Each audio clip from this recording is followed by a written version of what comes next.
অন্ধ নও। তার মানে আপনার বাড়ির আঙিনা দিয়ে যদি কোনো অন্ধ মানুষ চলে যায়, আপনি চুকি দিয়ে অন্ধ মানুষের অন্ধ পুরুষের দিকে দৃষ্টি দিতে পারবেন না। আপনার স্বামীর ক্ষমতা নাই, কলা পাতা দিয়ে আপনার বাড়ির আঙিনাটা বেড়া দিয়ে দিয়েছি, নতুন জামাই হেঁটে যাচ্ছে, আপনি কলা পাতার পাক দিয়ে নতুন জামাইয়ের দিকে দৃষ্টি দিতে পারবেন না। কারণ বন্ধু, আমি আগেই বলেছি, সব কিছুই হয় চক্ষু থেকে। বলেন না কেন?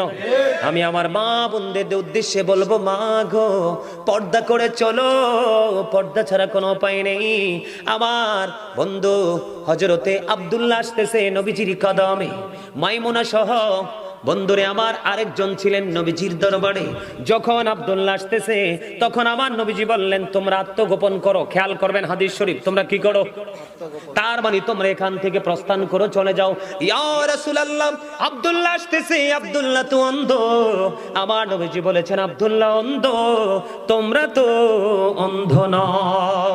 তার মানে আপনার বাড়ির আঙিনা দিয়ে যদি কোনো অন্ধ মানুষ চলে যায়, আপনি চুকি দিয়ে অন্ধ মানুষের অন্ধ পুরুষের দিকে দৃষ্টি দিতে পারবেন না। আপনার স্বামীর ক্ষমতা নাই, কলা পাতা দিয়ে আপনার বাড়ির আঙিনাটা বেড়া দিয়ে দিয়েছি, নতুন জামাই হেঁটে যাচ্ছে, আপনি কলা পাতার পাক দিয়ে নতুন জামাইয়ের দিকে দৃষ্টি দিতে পারবেন না। কারণ বন্ধু, আমি আগেই বলেছি, সব কিছুই হয় চক্ষু থেকে। অন্ধ নও। তার মানে আপনার বাড়ির আঙিনা দিয়ে যদি কোনো অন্ধ মানুষ চলে যায়, আপনি চুকি দিয়ে অন্ধ মানুষের অন্ধ পুরুষের দিকে দৃষ্টি দিতে পারবেন না।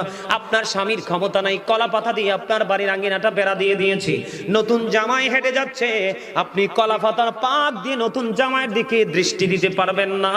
কারণ বন্ধু, আমি আগেই বলেছি, সব কিছুই হয় চক্ষু থেকে।